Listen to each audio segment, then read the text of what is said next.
pensa em alguém, a gente está em comunicação com ele. Se você num dia está pensando muito em alguém, é possível que essa pessoa esteja pensando em você. Às vezes durante o sono, quando você dorme e sonha com alguém, é porque você encontrou essa pessoa.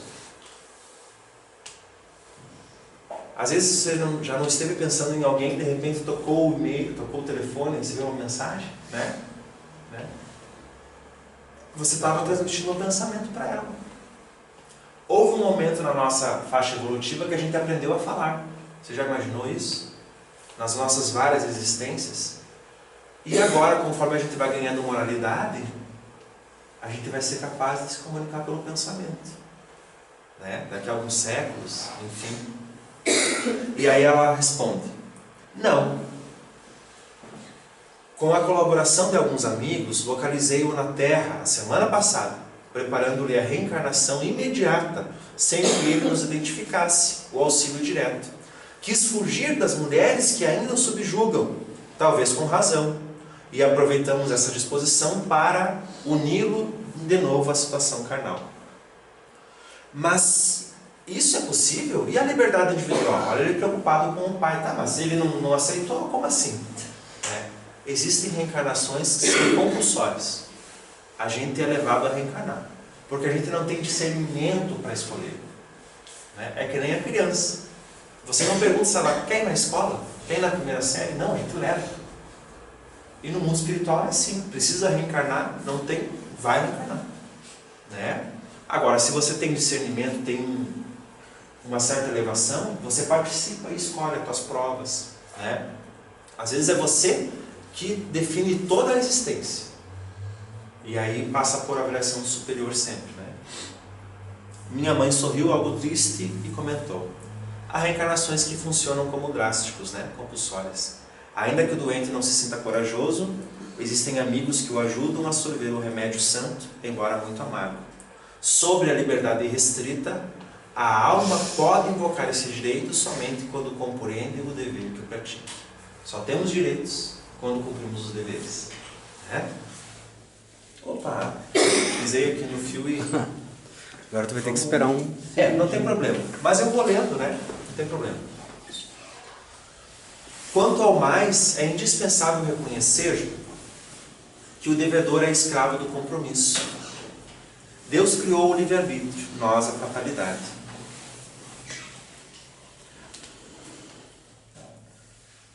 As infelizes irmãs que o perseguem, entretanto, não o abandonam. E não fosse a proteção divina por intermédio de nossos guardas espirituais, talvez lhe subtraíssem a oportunidade da nova reencarnação. Aí ele fica assustado de novo. Mas como? Será então possível? Estamos à mercê do mal a esse ponto? Olha só.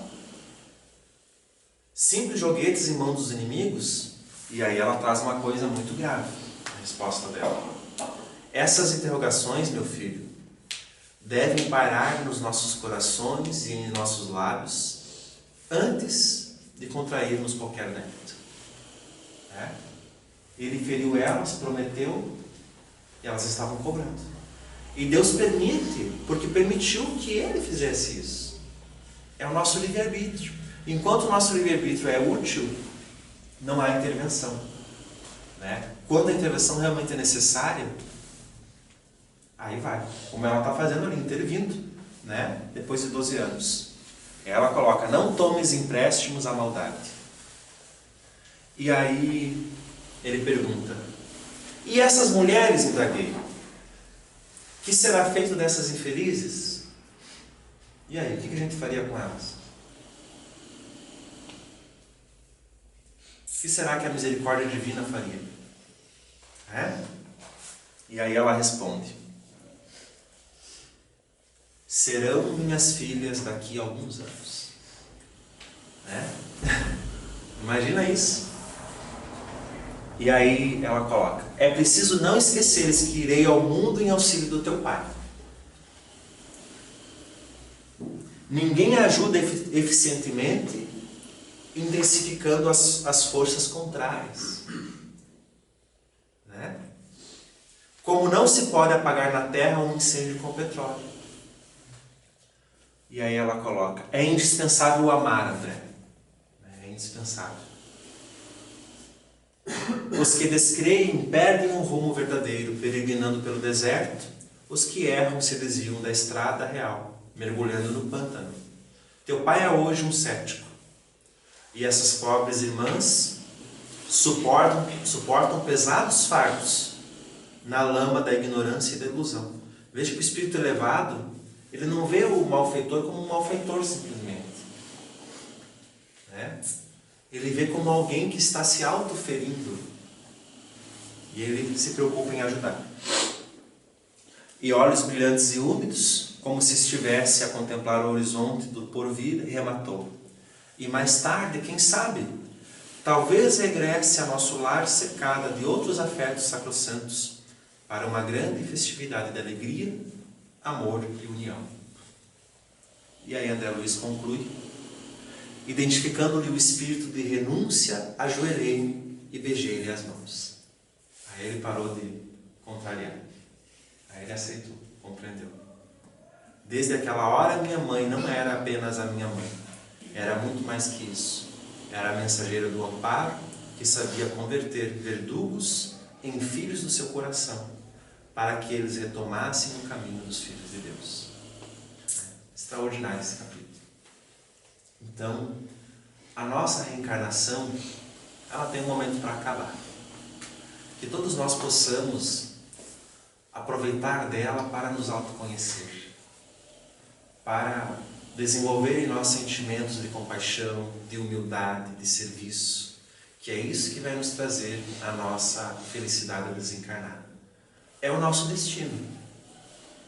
Espíritos puros, elevados, e quanto mais a gente se dedicar ao bem, onde a gente estiver ao nosso alcance, mais a gente mantém esse contato com a espiritualidade superior, com Deus, né? A gente se pergunta, eu tenho feito essa pergunta assim, por que amar a Deus, né? Por que amar ao próximo? Porque nós já somos amados.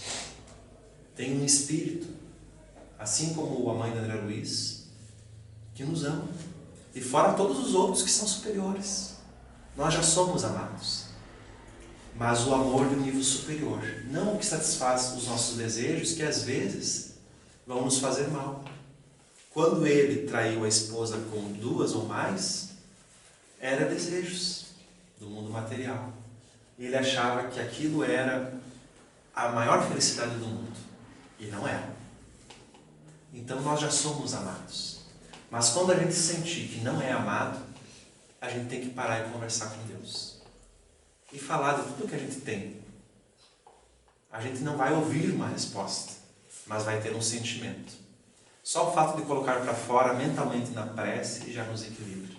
E aí a gente pode levar a nossa existência, aproveitando ela, e quando desencarnar, perceber que podemos dar passos positivos na nossa caminhada. Então a gente registra a nossa alegria de estar nesse ambiente assim de profundo equilíbrio, de paz, né? De estar confraternizando com vocês, e a nossa gratidão. A gente libera para perguntas, né? A gente falou bastante, mas por favor, quem desejar fazer alguma pergunta, fique à vontade. Bruno, eu gostaria de fazer um complemento na realidade, não um complemento, citar um exemplo, puxar um gancho de um exemplo que você nos trouxe. Lembro-me perfeitamente de quando eu estava na 5ª série e meu pai, com a intenção boa, trouxe para casa uma distração. Uma caixa que tinha 2 caixas, uma que tinha um videogame e outra inteira de fitas. Naquela época vinham fitas de joguinhos. E eu e meu irmão jogamos por dias. Até então, tirávamos notas boas. Até que, no final do ano, eu peguei o primeiro exame. Na 5ª série, chorei bastante. Naquela época não tinha o tal do bullying, né? Não que seja tanto tempo assim, mas... Enfim, colégio de freiras, me colocaram orelhinha de burro, tudo, e eu chorava um monte. Isso porque não tinha bullying, né? Não, botaram. Imagina se tivesse bullying, né? Não, é que não dava processo. Hoje dá processo, daí não pode. E a professora foi compassiva com o meu erro e, de certa forma, misericordiosa. Ela me deu a oportunidade de eu realizar uma prova chamada exame, onde eu poderia estudar, me aprimorar, e se fosse do meu mérito, eu passaria para a 6ª série. Achei uma oportunidade ótima, me esforcei bastante e consegui passar para a 6ª série. Cristo, da mesma forma, na sua infinita bondade e misericórdia, jamais deixaria que qualquer um de seus filhos não passasse para a próxima etapa. Nós sempre comparamos as nossas vidas, encarnações, como uma escola.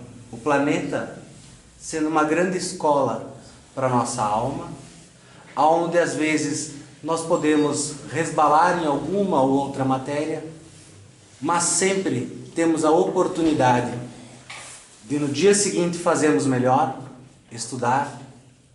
E se não conseguimos vencer uma ou outra má tendência durante uma vida, na próxima, depois de estudar um pouquinho mais, a gente é submetido novamente a essa prova e consegue se tornar uma pessoa melhor. Ele disse que não deixaria com que nenhum de seus filhos se perdessem pelo caminho. Seria ir contra o que ele nos ensinou, acreditar que uma pessoa ficaria fardada eternamente a um sofrimento, sem a oportunidade de ele, como nosso Pai, estender a mão ao filho que sofre e prestar uma orientação. Acho que seria isso. Bacana, exatamente. Para você ver como a gente experimenta, né? E tem esse aprendizado do autocontrole. E sempre a gente vai ter uma nova oportunidade. O que tu me faz pensar sobre a respeito da culpa, né? A culpa é um peso muito... que nos faz muito mal, né? A culpa, ela é algo que a gente aprendeu, né, no decorrer da nossa história, que foi usado para nos submeter, né, à exploração. Então a igreja, provavelmente a gente esteve lá, né, para estar aqui hoje, a gente colocava que tudo era errado, era culpado, né? Comer é pecado, sexo é pecado, riqueza é pecado, né? Porque o pessoal da igreja ficava. Então a gente traz isso. Só que quando Kardec diz que questiona onde está escrita a lei de Deus, os espíritos dizem que está na consciência, quer dizer que nós somos o próprio juiz. Então por que nos autocondenar? Não tem. Se você errar, errou. Faz parte. E daí? Todo mundo erra. E é o processo. Né? Pecado significa errar o alvo. E daí? Né? Faz parte. Se a gente se culpa, a gente fica entravado. É uma autoexigência de perfeição. E não tem. Para que se exigir uma coisa que a gente não é? Então a gente tem que tomar com naturalidade. Inclusive alguns sentimentos, né? Que surge assim, raiva. Ah, não pode ter raiva porque é errado, né? Atrai espírito inferior. Não pode ter ódio. E o Divaldo tem uma fala muito interessante, né? Tenha, mas não mantenha. Né? Então você teve lá os videogames por um tempão, e aí quando você viu que a nota baixou, eu não vou manter, né? Então assim, a gente tem que deixar que venha tudo que tem de nhaca, né? Com naturalidade. Eu digo, opa, eu vou agir assim. Se a gente se culpar, a gente trava, entristece. Se a gente se liberar, não avança. Então, digo, opa, eu sou assim, né? Como é que eu vou fazer agora, então? Com naturalidade, né? Então, ótima ideia, ótima proposta. É bem isso que a gente faz, né? Quando vem o doce, a gente se esbalda. E é justamente essa proposta da reencarnação. Experimentar a nossa capacidade de autocontrole, né? Enfim. Ótimo exemplo. Mais alguém gostaria de trazer alguma coisa?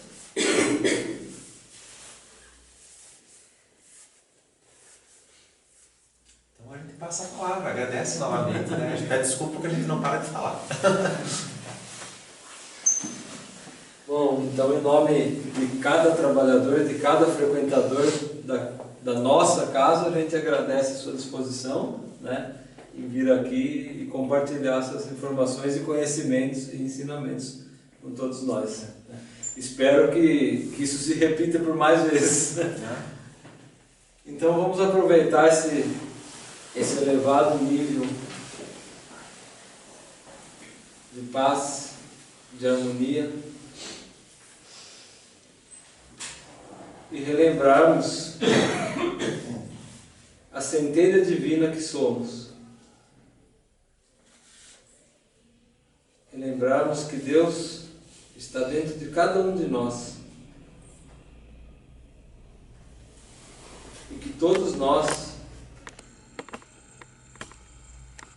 podemos nos superar, podemos nos perdoar, podemos perdoar ao próximo, podemos nos ajudar, podemos ajudar ao próximo.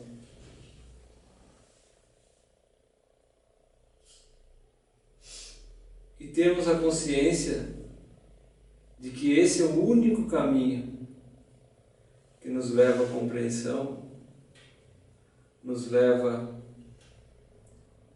à paz, nos leva à verdadeira felicidade e nos faz compreendermos os problemas, compreendermos as dificuldades, as vicissitudes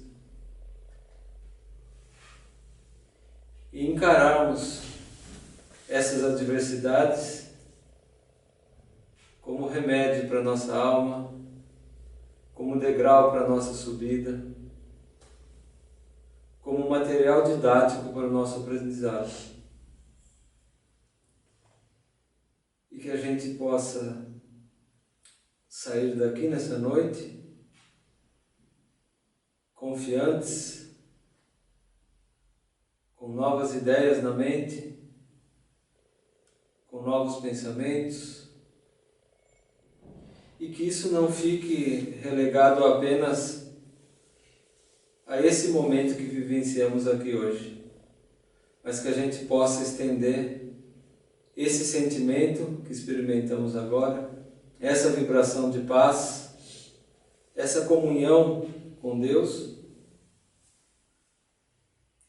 em todos os dias da nossa existência.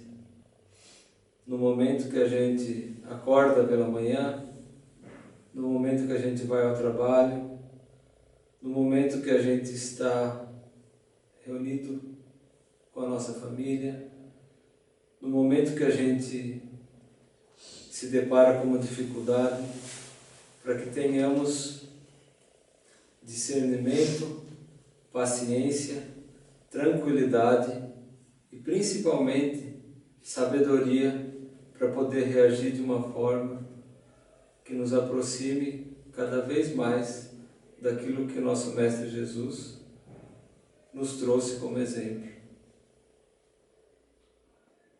E que assim seja. Então agora quem quiser aguardar, vocês serão chamados ao passe. Quem não quiser receber o passe, fique à vontade também. Não é obrigatório, porém faz muito bem.